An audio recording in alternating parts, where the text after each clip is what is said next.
लाहौर, मुल्तान और एबटाबाद समेत मुल्क के मुख्तलिफ शहरों में कहीं बारिश, कहीं मौसम सर्द तो कहीं खुशगवार हो गया। कहीं रिमझिम, कहीं बादलों के डेरे। इस्लामाबाद, रावलपिंडी में बादलों की इनिंग्स, लाहौर में बूंदाबांदी, बालाई इलाकों में बर्फबारी का सिलसिला जारी। सवात, मालम जब्बा में मौसम सरमा की पहली बर्फबारी। सकरदू, कहूटा, वादिय तिरा, पलूगा, महूडंड और गबराल में भी रुई के गालों की बरसात। इस्तांबुल में धमाका, 6 अफराद जाँ बहक, 81 जख्मी। तुर्क मीडिया के मुताबिक धमाका इस्तकलाल स्ट्रीट के करीब हुआ। शहरियों की बड़ी तादाद मौजूद थी। हलाकतों में इजाफे का खदशा, दुकानों को भी नुकसान, इमदादी कार्रवाइयाँ जारी हैं। इस्तकलाल एवेन्यू को सील कर दिया गया। वज़ीर आज़म शहबाज शरीफ की तुर्की में दहशतगर्दी वाक़े की शदीद मज़म्मत। कीमती इंसानी जानों के ज़िया पर अफसोस का इजहार। फाइनेंशियल टाइम्स को इंटरव्यू में चेयरमैन पाकिस्तान तहरीक इंसाफ इमरान खान का एक और बड़ा यू टर्न। अमरीकी साजिश के बयानिए को पस पुश डालकर अमरीका से दोबारा अच्छे ताल्लुकात इस्तवार करने पर तैयार। बरतानवी अखबार को दिए गए इंटरव्यू में इमरान खान ने कहा कि अमरीकी साजिश का मामला अब पीछे रह गया।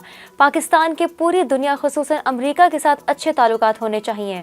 चेयरमैन पीटीआई ने कहा कि पाकिस्तान और अमरीका के दरमियान गुलाम और आका का रिश्ता रहा है, लेकिन इसमें पाकिस्तानी हुकूमतें भी ज्यादा जिम्मेदार हैं।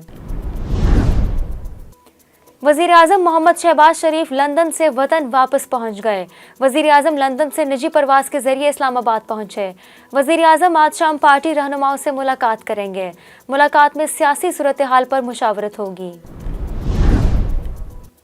इमरान खान पर हमले की अपनी मर्जी की एफआईआर दर्ज कराने के लिए पीटीआई की कोशिशें, रहनुमा तहरीक इंसाफ आज सुप्रीम कोर्ट में दरख्वास्त दायर करेंगे। लाहौर रजिस्ट्री के बाहर पुलिस की इजाफी नफरी तैनात। वफाकी वजीर खजाना इसहाक डार पिछले 4 साल की कारकर्दगी को मुल्की मईशत की तबाही की वजह करार देने लगे। कहते हैं 4 साल में मईशत तबाह कर दी गई। रियासत बचाने के लिए हुकूमत की तब्दीली का फैसला किया गया।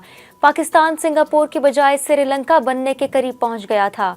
वजीर खजाना इसहाक डार कहते हैं डॉलर को आज़ाद छोड़कर मुल्की मईशत का बेड़ा गर्क किया गया। डॉलर को 200 रुपए से भी कम करने की कोशिश करेंगे। फ्यूल की कीमतों को भी कंट्रोल किया जा रहा है। जल्द रूस से तेल की खरीदारी मुमकिन हो जाएगी। पाकिस्तान क्रिकेट टीम T20 का फाइनल हार कर लेकिन दिल जीत कर वतन वापस आ रही है। ICT20 वर्ल्ड कप का मेला खत्म। आज कौमी स्क्वाड की वापसी। स्क्वाड रात 10 बजे मेलबर्न से बरास्ता दुबई पाकिस्तान रवाना होगा।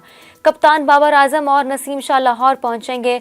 शादाब खान, हारिस रऊफ, मोहम्मद नवाज और हैदर अली रावलपिंडी, मोहम्मद रिजवान, मोहम्मद वसीम जूनियर, इफ्तिखार अहमद और खुशदिल शाह पेशावर, जबकि शान मसूद और फास्ट बॉलर शाहनवाज धानी कराची पहुंचेंगे।